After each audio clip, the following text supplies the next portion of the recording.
Good morning, everyone.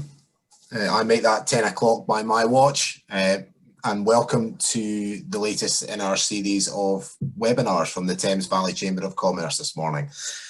My name is Sandy Kirkpatrick. I'm one of the business account managers here at the Chamber, and I'm pleased to welcome Heather Stanbury and Lucy Martin from SYLO HR. SYLO HR stands for Sort Your Life Out. I'm going to beat you to that one because I think that's a fantastic little acronym there. So well done, whoever thought that one. And they're based up in Thames in Oxfordshire. An HR consultancy who provide essential HR advice, but also go well beyond that as well, and provide people support, coaching and recruitment, as well as a host of other things, which I'm sure Lucy and Heather will introduce themselves and tell you a little bit about as well. So this morning's topic is hybrid working. A particularly hot topic at the minute, and one that's on the tongues of most businesses and employees throughout the country. And I, for one, am particularly keen to hear what Lucy and Heather have got to say this morning. At the Chamber, we are currently working full-time from home at the minute, but I think we will move to a flexible or a hybrid approach, and as we were discussing prior to this webinar, the devil's in the detail, so very much looking forward to hear the presentation this morning. A couple of things from me. There'll be a Q&A. Please feel free, the chat box will be open, so please feel free to stick your questions and answers in there, and we will do a quick Q&A at the end of the session. The session will be recorded and I'll be put live on the Thames Valley Chamber website and on our YouTube channel as well. So you can refer to that after the session again. And without further ado, I will hand over to Heather and Lucy. Good morning. Thank you. Good morning, Sandy. Thank you. Good morning. Just an excellent introduction. Thank you from Sandy. Yes, we're from SYLO Beyond HR. My name is Lucy Martin. I'm a business consultant within SYLO, and I look more at the business strategy within a business. So it's all fine and sorting out your HR policies, but it's also about how those HR policies and essential advice fits into your overall business. So I tend to take a much more holistic view and work with our business partners, our HR's business partners, like Heather, who will look much more into your HR resources and what you need. But as Sandy rightly said, we also cover learning and development, so training and people support in terms of well-being, employee well-being, and also health and safety, which is also part of a company's requirements. Without further ado, we're going to go on through. So the next, just to show you what we're going to cover in the session. We'll talk about hybrid working, but what actually is it? And actually we're going to put a definition together so that we all know what we think it is. And if you have any questions on that, please, as I say, put things up on the chat and we'll take them at the end. And what could it look like? There is no one definitive answer of what hybrid working looks like. It will look very different for every single organisation. So we'll look at some of the options which you can consider as part of for you. There are an awful lot of pros being talked about in terms of everybody working from home, and that's all fine, but there are cons to hybrid working, and we'll be looking both at the pros and the cons of hybrid working within your organisation. And then we'll go into a little more detail of actually considering what those might be and how they can impact on you, both positive and negative.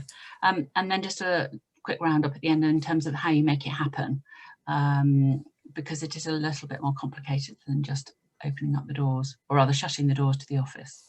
And then we'll do Q&A at the end. So Heather, what is hybrid working? So at its most basic level, it is that combination of remote working or semi-remote, or so you basically, you decide as an organisation if you want some employees to work part of their time from home and part of their time from the office, although true hybrid working might be working anywhere. So it may sound like flexible working in disguise, but there is a distinction. It does enable both the employers and employees to decide how and when, and crucially where you work best, and allowing for that sort of balance of life and work according to the business and sort of personal personal needs. There may be some red lines about what's feasible. You know, a lot of organisations need to embrace the principle and how it can work for them, because it is something that a lot of employees are going to want going forward with the current climate and with people having worked from home for so long. Since the pandemic began, there is a real appetite for people to have more flexibility in how they work. We also need to look at also people's considerations about travelling to work, because with public transport still being potentially risky, that we have to think about, okay, well, some people might prefer to work from home part of the week, and then come in sort of a couple of days a week. So we're just going to have a look at sort of these options, and really the difference also between hybrid working and flexible working, and different aspects of flexible working and how they might sort of work together. Okay, thank you. Just thought it'd be useful to have a look at what other organisations are doing, and these are all very big organisations. So you can see the BPUs have now said all their staff can work from home 2 days a week. For PwC, 40 to 60% of the time in client offices, which means the rest could be at home. Nationwide is saying 13,000 out of its 18,000 employees can decide where they want to work under a new flexible working scheme. Now that's quite interesting because they are a front-facing, customer-driven organisation. So what happens to all of their, they're not stores, all their offices, their frontline banks and what have you. Interestingly, CIPD said 65% of recent employers did not offer home working pre-pandemic, but that's actually going to fall to 37%. So the vast majority of companies are expecting to offer some kind of home working going forward post-pandemic. And 57% of employees, if you like, are saying they want to continue working from home. And the government, I don't know if you saw it recently in the news, are saying they're actually looking at a default option about working from home. So it may be you're right to ask for working from home straight off rather than having to wait 6 months, which is the current rule. But there's a lot of debate about what that actually will look like and whether it would go to legislation. But these are some of the things that some other organisations are doing. But interestingly, some of the big tech giants who had originally said everybody will work home forever are now backtracking on that and saying, actually, no, we do need people back in the office. So there's also here a look at what's temporary and what's permanent.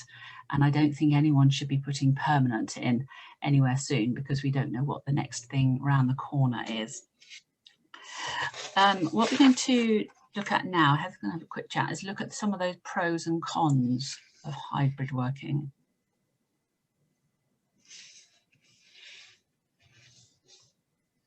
Heather, so I'm going to cover. I'm covering pros and cons.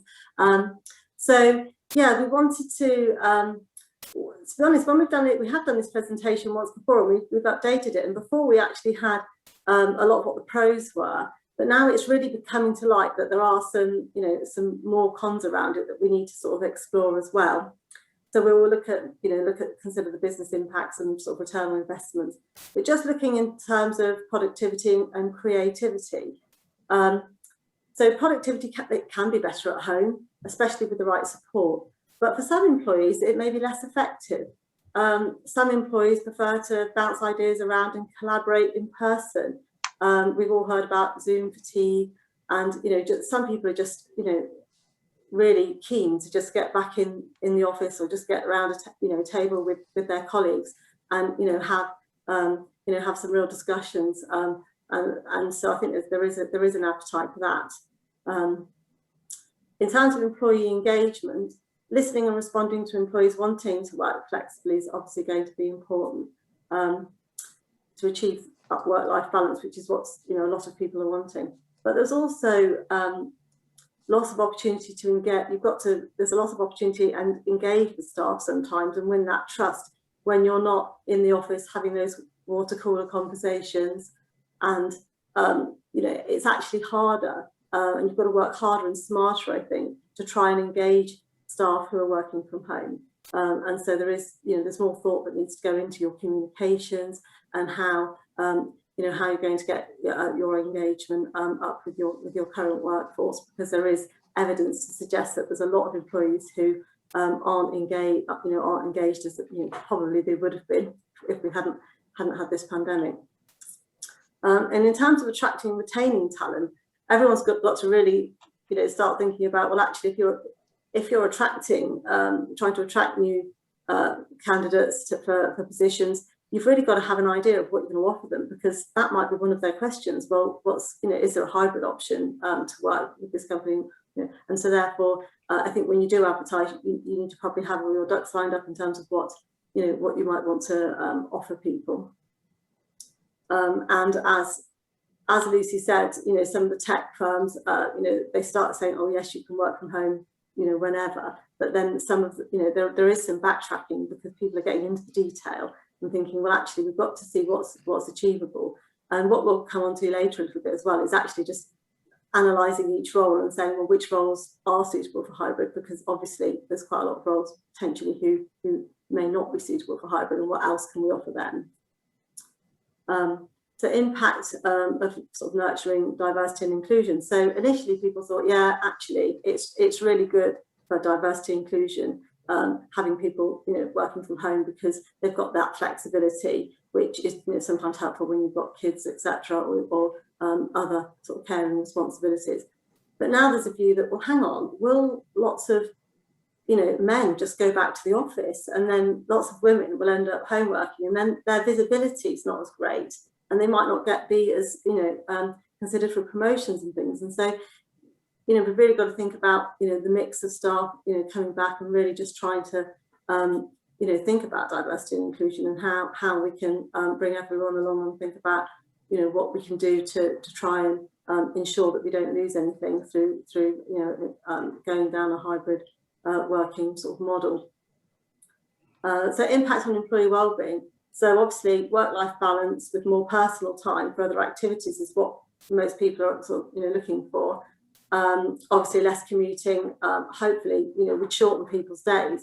But for some people the opposite happens, and the fact they end up working longer hours, and if they don't manage their time, you just get this creep where they just they don't switch off, and they don't stop working. And sometimes you just get actual productivity dips at that point, because people actually become less productive when they're they're tired, or they might feel anxiety. There's obviously also an increase in depression and feelings of isolation. So all these things need to be considered, and actually maybe a hybrid versus a remote working environment. That could be good if they're coming into the office part of the time, because you've got that mix, haven't you? And you've got that blend, which could work better for people, so they get some of the work-life balance, and then but then they also get that visibility, and they get that opportunity to work more closely with their colleagues. And managing employee performance. I think this is really, it's really challenging for managers to manage staff remotely, and I think managers need more training in this. Some people will obviously be more effective working from home with less interruptions, but it's probably about managers really understanding their direct reports and what works for them, and trying to create solutions for each individual as to what things they find challenging. So at the moment with remote working, and then going forward with what organisations decide to do in terms of remote working. So that's what we see as the pros and cons at the moment. Could we have the next slide? Yeah, thanks. So I'm just going to give a little overview, and then we're going to go into each of these areas of hybrid working considerations. And we've put this together for the sort of 4 key areas that we see are sort of challenges.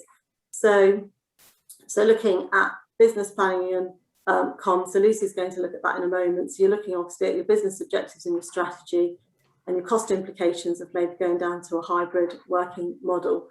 And also the fact that you need to communicate with staff and really understand what they're looking for, and then potentially working out what the business can accommodate. So Lucy's going to talk about that in a moment.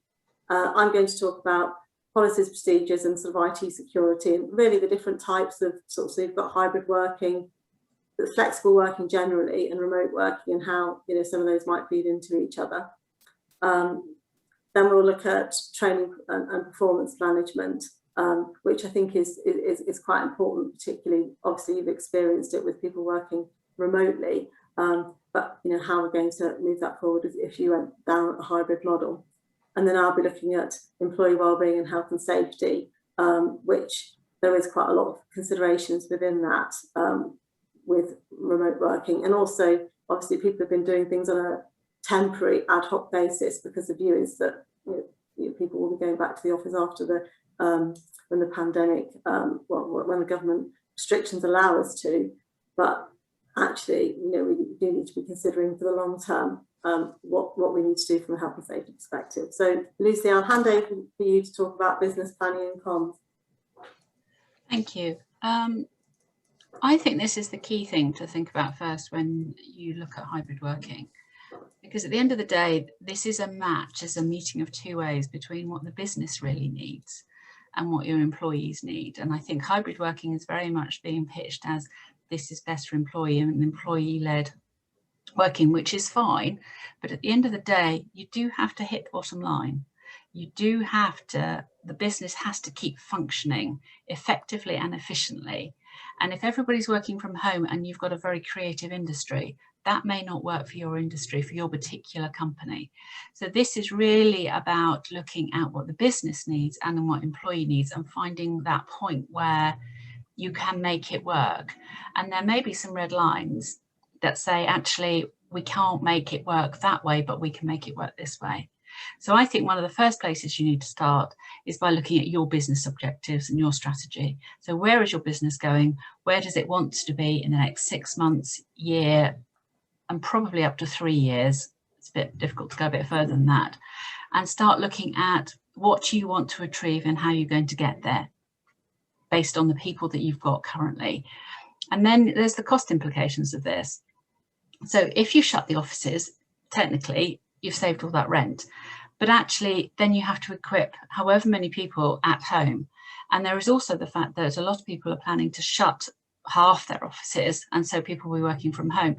But actually, those working from home have a right to have an office set up in their home. So you could actually be costing out for 2 offices instead of just 1. So there are implications around that in terms of costing.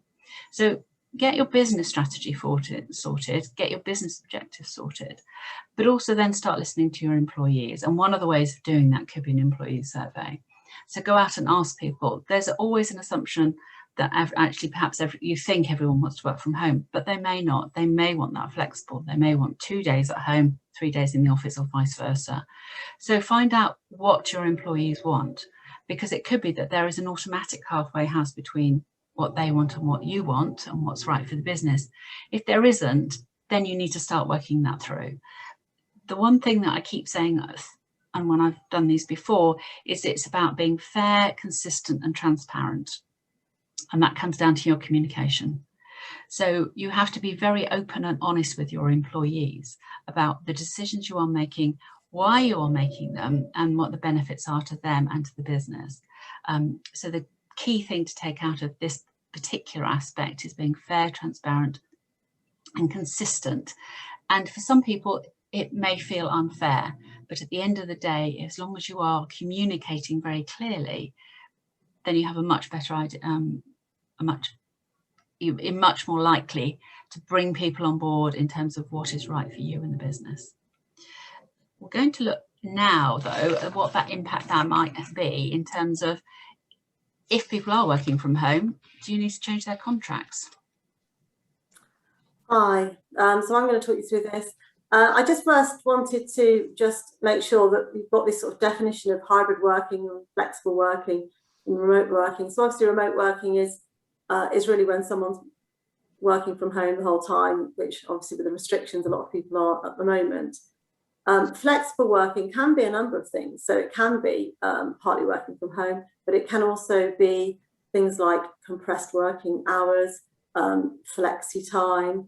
So there are, there are a number of ways that you can give people some sort of flexible working opportunities. And just to give you an example, if we look at what PwC have offered their staff, so they're going to that, 40 to 60% of the time in the office or at a client site, so they can work from home a couple of days a week. So they're doing the hybrid working. They're also saying, actually, you can flex the time you start and you finish. And then they're also saying, actually, in the summer months, you can finish early on a Friday if you work a compressed week. So that's where they work their normal working hours in 4.5 days. And so therefore that will allow them to have a Friday afternoon off. So they're actually looking at all of these things and actually coming up with a blended solution.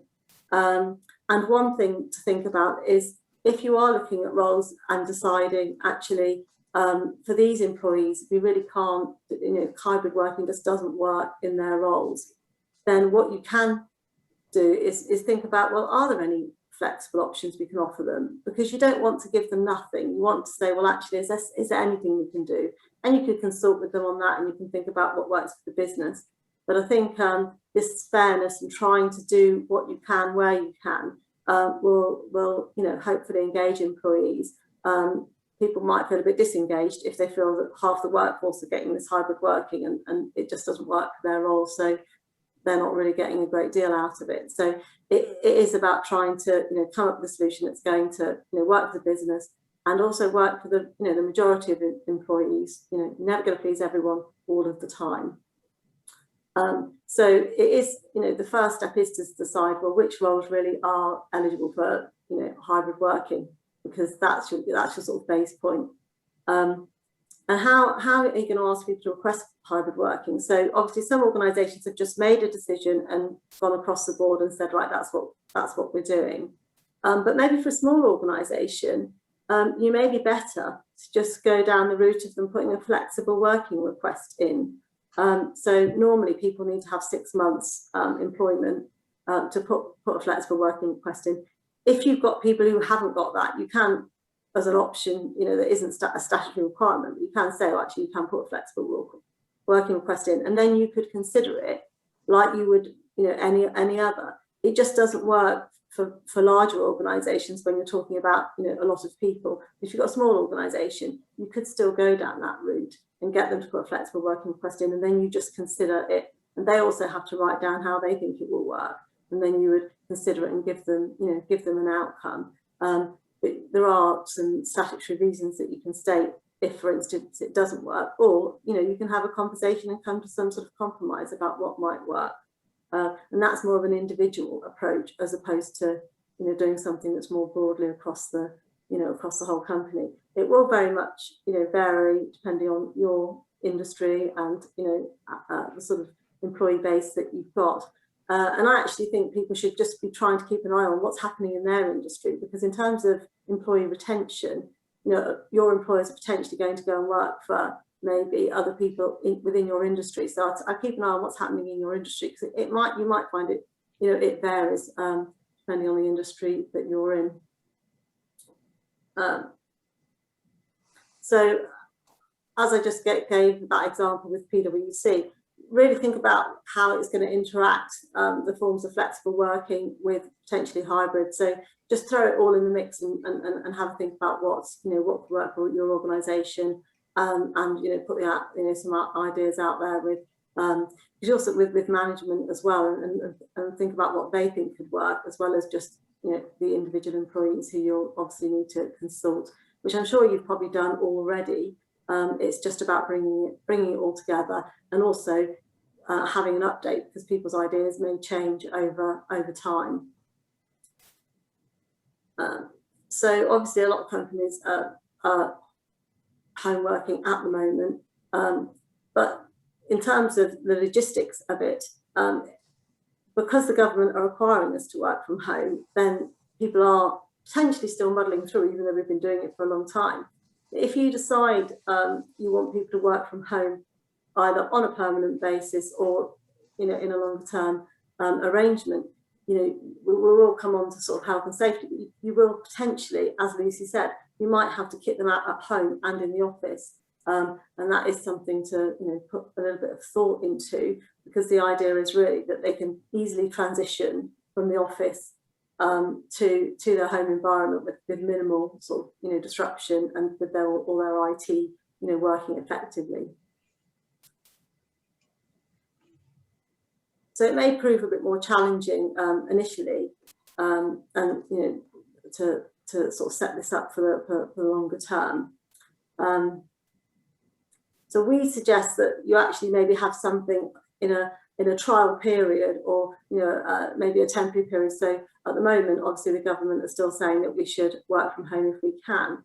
So if you're thinking, well, maybe September's a good time to start moving things forward, it may be better to set something up and say, well, we'll do something for the next sort of 3 months up until Christmas, and then we'll review it again and think about putting something more permanent in place. We're just conscious that if you actually go down something, a permanent route, and then it's not working out for whatever reason, it's difficult to pull back from that if you've changed people's contracts. And I talk a little bit more about contracts on one of the later slides about making it happen. So hopefully that's given you a bit of an overview there. And I'm going to hand back to Lucy to talk about training and performance management. Thank you, Heather. So here we're going to look at how you actually manage people who are on hybrid working. So some days you may see all of your people in the office, and then you may not see them for days, or you may not have seen them for weeks or months. And once hybrid working perhaps gets a bit more settled, you may find that actually certain people gravitate more to the office and certain gravitate more to working from home. Younger people may find, especially graduates, may find that actually they want to be in the office more than 4 or 5 days a week, because actually they're living in a shared house and their social life is work. So they may be in the office, but you may find that the managers are working from home. So how's that going to work? How are the managers really going to know what's happening if everybody's actually working in the office and they're not seeing that on a daily basis? And it may be that they will be in a couple of days a week, so they could see it then. But how do you actually start managing performance? Because over the last year, it's just been about getting through, getting the job done, carrying on as best you possibly can. But that's going to have to change, and it's going to have to be a bit more measured and a bit more formulaic, because you are going to want to measure your employees' performance, making sure that they are doing what you ask them to do. Feedback and internally performance-related pay or bonuses. How can you actually judge that if you're not seeing someone or being able to really judge how they're working? So training, whereas it would have been in a room face-to-face, you would have had everyone there, is now probably over Zoom or some kind of virtual platform. So putting in training to help your managers manage their people on a virtual as well as a physical basis will be absolutely key. And how one-to-one's carried out. It can be fine that they're actually all on Zoom, but actually maybe a one-to-one, a face-to-face can actually tell you an awful lot more about how that person is actually doing. And one of the key things that we're seeing a rise of in terms of training and performance management is coaching for managers about giving them the tools to be able to manage a person, whether they're at home or in the office, and being able to assess how people are doing. Now, of course, it may be that everybody in your team is working fine, but it could be actually they're not. Although they're meant to be working 9 to 5 or whatever hours you've specified, they're actually only doing a couple of hours. And you know that because you're starting to see the productivity drop off. How do you manage that poor performance when actually they're not in the office? How do you check, if you like, what people are doing and how they're working? And how do you manage poor performance and productivity?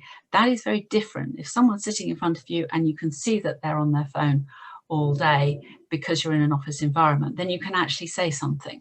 If you haven't seen someone for weeks, how do you know what they're doing? And how do you manage all of that? So this managing from a distance needs slightly different skills, slightly different toolbox for people to work towards. And it's about giving the team the skills to be able to do that, and the training. So this is a key part of it now, because it's very different now. And I'm certainly within our training department, our training team have come up with totally new ways of training people and actually teaching people to sell on Zoom. It's all sort of old hat now because everybody learnt last year, but about learning to do different things online may be also part of what you need to give to your employees, because they're doing something in a completely different way to they did it before. And some people like Zoom, some people don't, or maybe they've got Zoom fatigue. So thinking about the needs to be able to deliver on the bottom line is very key here. And the other thing you need to be able to assess is your employees' well-being. And that's a little more tricky, perhaps, when you don't see them actually physically face-to-face. And that's the final part of our model here. And Heather's going to talk us through that, and health and safety. Hi, yes, health and safety, everyone's favourite topic. But in terms of, yes, hybrid working or remote working, you know, there are quite a lot of health and safety considerations. And obviously with people working from home for quite a while now, you would think that actually a lot of people are sort of up to speed with everything. But I think because of the way the pandemic's happened and everyone thinking, well, actually we might be back in the office, and then it just keeps getting delayed and delayed and delayed, there may not have been proper plans put in place, you know, for the length of time that we've actually been remote working. And therefore, you know, if you are considering it in the longer term, now we need to take a closer look at it and making sure that we've done sort of risk assessments for people who are working from home.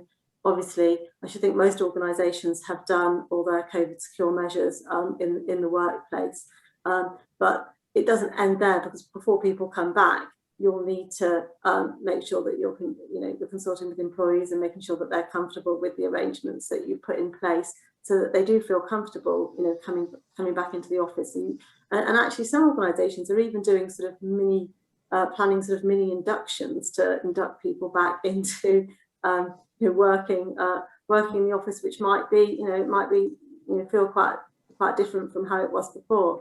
And just as an aside, I mean, I personally think that organisations, I think it's Nationwide, who they're putting in their offices more collaboration spaces, and they're putting in quiet zones. And I think that people with, you know, putting in more plants and things to actually make it feel a bit less austere, because actually if you walk into an office and you haven't been into one for a long time, it actually does feel quite sterile compared to actually your home environment. And so we need to encourage people to want to be back in that office environment, as well as, you know, meeting all the health and safety requirements that we're going to talk about.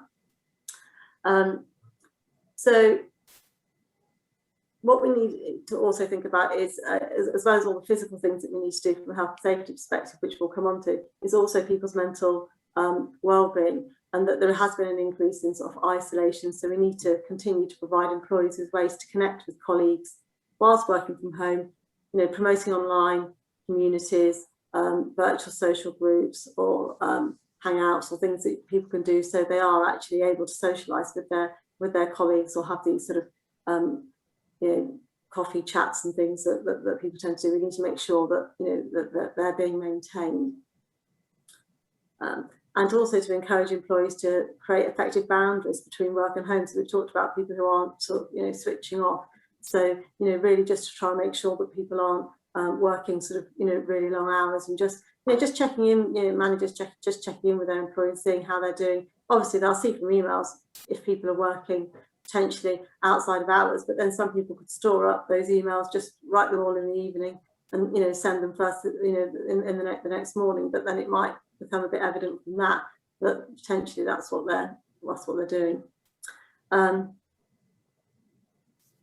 So we might need to offer people specific work-life balance support, such as one-to-one coaching. So if you've identified an issue that someone's having, then maybe that's a red flag, and that we can offer them a little bit more, you know, support. And that's where we need to coach managers into how to look for some, you know, mental health concerns. Things like people having a change in their weight and their appetite, people having sort of sleeplessness, absence and timekeeping, productivity issues. They're all things that potentially can come out of people having issues with their mental health. So it's things that managers need to be looking out for and having that conversation about. And as Lucy said, it would be quite nice to be able to have some face-to-face meetings. And I would encourage businesses to not put those off, to try and start gradually introducing those, and so you haven't got sort of a massive backlog when you are actually just going back into the office. So we also need to consider additional support that can be provided to employees. So that might be people that are in BAME groups, or young workers, or those that have previously experienced mental health. So maybe that's something that we can think about as well. So one thing that you need to consider is reasonable adjustments for disabled employees. So when you're doing sort of risk assessments for people, just bear in mind that employees with disabilities have got that right to have some reasonable adjustments. So they need to be thought about and support provided. Also, if people are working from home, potentially they're a lone worker, and that also has some requirements under health and safety legislation. So you can find information. We can provide information on that, and the health and safety executive also is quite useful for lots of sort of documents on how to support people and what you need to do from a lone working perspective to support employees. Also, obviously, we've talked about before, travel to work, so that's another consideration for people, particularly if people are used to getting public transport, probably people that are based in London, and obviously a lot of people have got cars, and so having to think about how you can support employees. So it might be, could they have a later start time, so not everyone, so you're not travelling at the normal regular commuter times, so to reduce, so they're not travelling at really busy times. So maybe just looking at maybe cycle to work schemes, things that previously you may not have considered, but now there's also a big increase in people cycling, and so things like this might come more to the fore than they might have done previously. And one other thing is accident reporting, actually. So if people are working from home, to make sure that if they do have any accidents, that they do report those. And the home environment is, we have to remember, is that it should be equivalent to the workplace in terms of health and safety. And so when you do your risk assessments, you need to be looking at trip wires, and if they've got the right seats, and everything that you would need to do if they were working in the office. And so again, it's a little bit like doubling up your efforts there, but you have a duty to keep people safe when they're working at home, just as much as you do when they're working in the office. And when I sort of see that the agile hybrid working model, which is work anywhere, I think, well, actually, it's actually quite hard to achieve that work absolutely anywhere, because you've got these health and safety responsibilities and GDPR as well, so that people are working in environments that they, there's not going to be an issue with data security. It's going slightly off the point, but you sort of get the picture. So that's all I'm going to say. Health and safety, but obviously, there's quite a lot to consider on that. And can we have the next slide, please?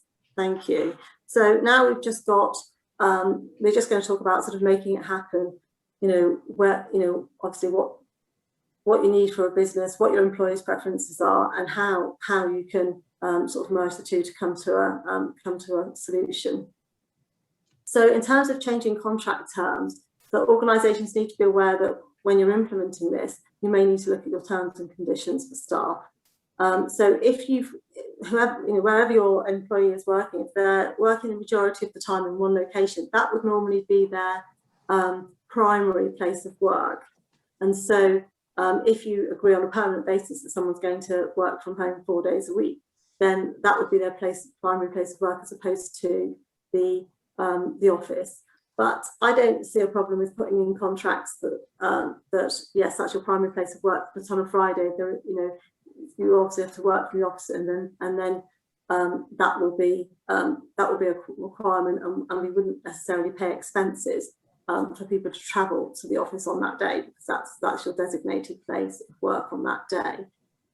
Because obviously, from an HMRC perspective, employees potentially if their primary place of work is their home, when they're travelling to the office, that could be a business journey, and then they could potentially start charging you for just travelling into the office for a meeting. So these are things that you need to just sort of put a little bit of thought into if you're considering changing people's contracts to be sort of home based. So we need to obviously clearly outline the arrangements and how it's going to work. So if you decide that people are having set days from home, or it might be that they're moving to sort of a shift pattern, then this obviously needs to be documented to them.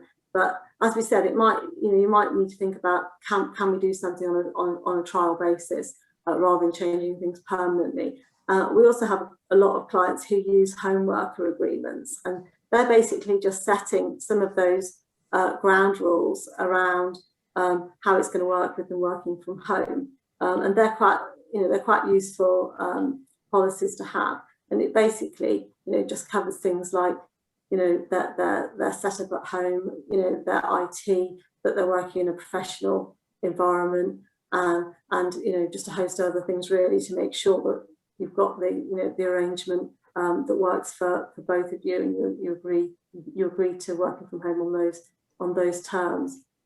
I think obviously a lot of organisations have probably put those in place already. So the other thing, if you want to look at doing something organisation-wide, you need to proceed sort of carefully, because some people may not want that hybrid working option, which is obviously what Lucy sort of touched on. So, I would urge caution if an organisation said, yes, actually we're going to close our office and everyone's just going to work from home, because if you had a contract and it said your workplace is the office and you actually want to go into the office, that's a fundamental aspect of your contract. You could even be in breach of contract by actually saying to somebody, you've got to work from home now, because that wasn't what they signed up to when they came to work for you.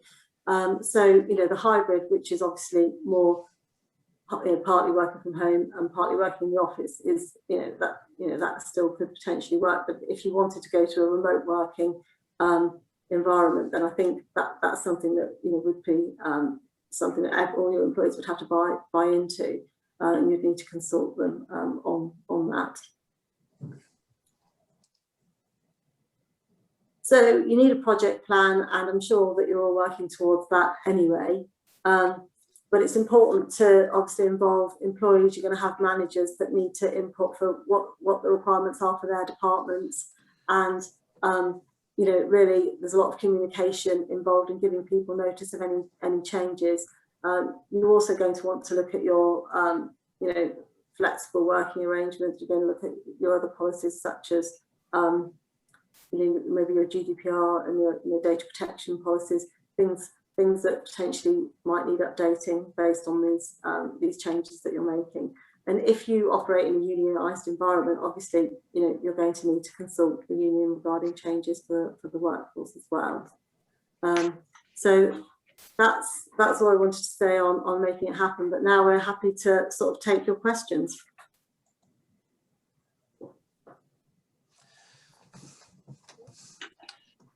Thank you very much, Lucy and Heather. Plenty of food for thought in there. I'm just going to open up the chat box just now. A question, and a very good one. I actually read an article about this, I think, on the BBC. Can employers force you to come back to the office? Well, I would say, your contract is to work in your contract. If it says that you are to work in the office, so that's your previous, your ongoing contract, then you could be in breach of contract by not going to work. I would say the exception to that is if you said, no, I'm a vulnerable person and I've looked at your COVID secure plans, I don't think they're safe and I don't feel safe to work in the office. So from a health and safety basis, you can sometimes on the grounds of that say, no, I'm not comfortable working in the office, but then you would probably have to say because of X, Y, and Z, and give the employer the opportunity to make those changes. So I would say the contract is to work in, if it is to work in the office, then yes, you can asked them to come back and work in the office, subject to, you know, the health and safety being to a standard that people, you know, that people accept, and you can work through any issues or any barriers that they've got. But obviously, you know, we urge people just to have those conversations and just try and overcome the barriers and, you know, reach some sort of amicable arrangement. Yeah. And also government guidelines at the time, which is at the moment, you are expected to work from home. The government haven't said return to the office. So until, and they are being very vague about when they are actually going to say we would want everyone to go back into the office. That isn't clear yet, and that's not even part, it's not being mentioned even for the 19th of July, and it may be that they will actually not specify that just yet. So there is also what the government is saying about working from home. So you do have to play that in at the moment, because I think that overrides your contract currently. But once the government says we expect everyone to go back to work, then it's back to that, isn't it, Heather? Yeah, I mean, I did actually have a client query on this the other day, and they said they wanted people to go back and they needed to work in the office on a rota basis. And I said to them, well, actually, what you need to do is, you know, you've got to try and justify why they need to come back to the office. Is it an absolute business need? If you've got an absolute business need and they can't, you know, it says work from home where you can. If you can justify your business can't operate with people working from home, you know, you could require them to come back in, but you would have to really justify that. And I think, you know, if you've got really unwilling employees, it might be quite difficult while the government has that, has the requirement for us to work from home. So it's probably quite dependent on the job you do and, you know, what the requirements are for it.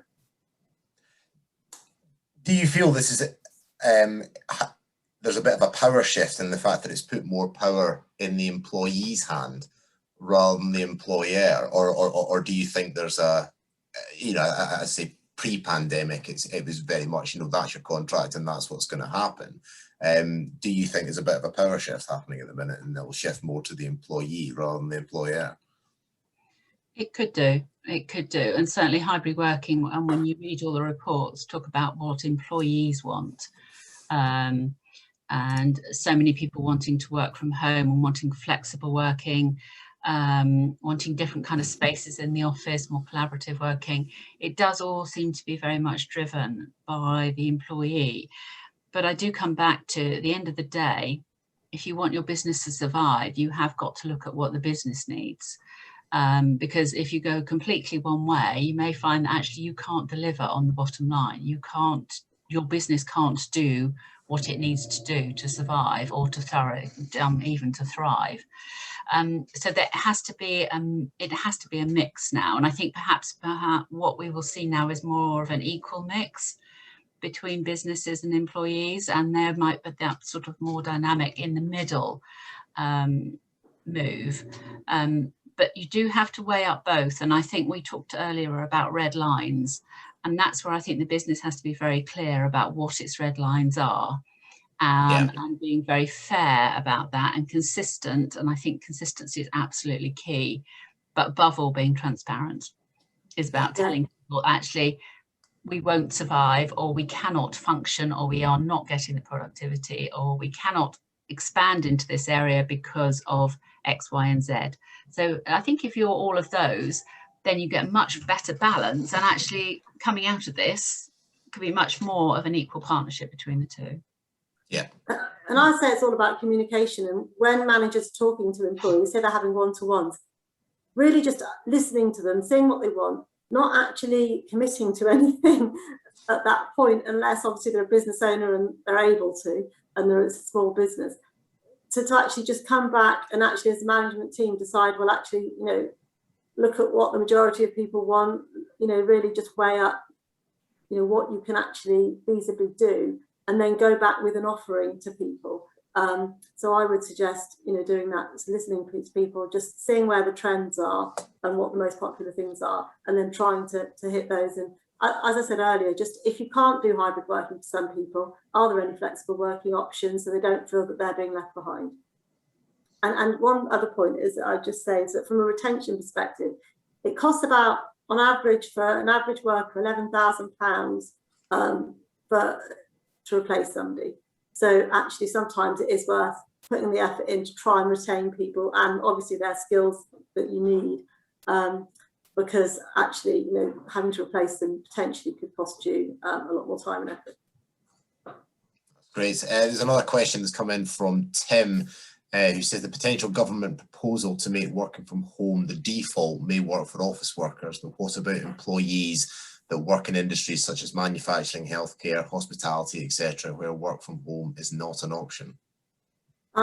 Yeah, we don't know what this is going to look like that, and obviously there's things in the press that could just be blowing it out of proportion. I did read something that said the government won't put something in where it's an absolute default. I think what they might do, but please don't quote me on this because it's just my guess, really, is that you've got your flexible working application now, which you can do from 6 months employment. If they did that from day one, which people are lobbying the government to do, then one of the requests there can be remote working. But you can actually say, for a number of statutory reasons, we can't do it for these reasons, and that would obviously, you know, come into play for people who working in sort of manufacturing. And I would have thought some people just wouldn't even ask for that because it is totally unrealistic if they actually have to be at their workplace to perform their job. So we'll have to wait and see what comes out of it. But they're not going to say it's you know, the business won't have a decision in it. I don't believe. That's fantastic. Thank you very much for that, Heather and Lucy. If there's no more questions, then I think we'll wrap it up. All that's left for me to say is thank you very much to both Lucy and Heather for their time and their excellent insight into what is a very complex and fluid topic. I think there's a huge amount of takeaways for everyone that was on the call this morning, plenty of food for thought, and hopefully we can, as you see, I think it sounds as if communication between employers and employees seems to be the key in all of this. Lucy and Heather's details are on the closing slide there. You can phone SYLO HR or contact them on their address. As I said, this webinar has been recorded, and I'll get our marketing team at the Chamber to get it up on our website as quickly as possible. It will probably be, if it's not the end of today, it will be up tomorrow. And on our YouTube channel as well.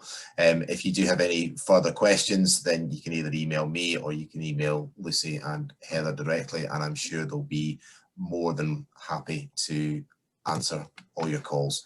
So thank you very much for your time again this morning, and we will see you later on. Thank you. Thank you. Thank you.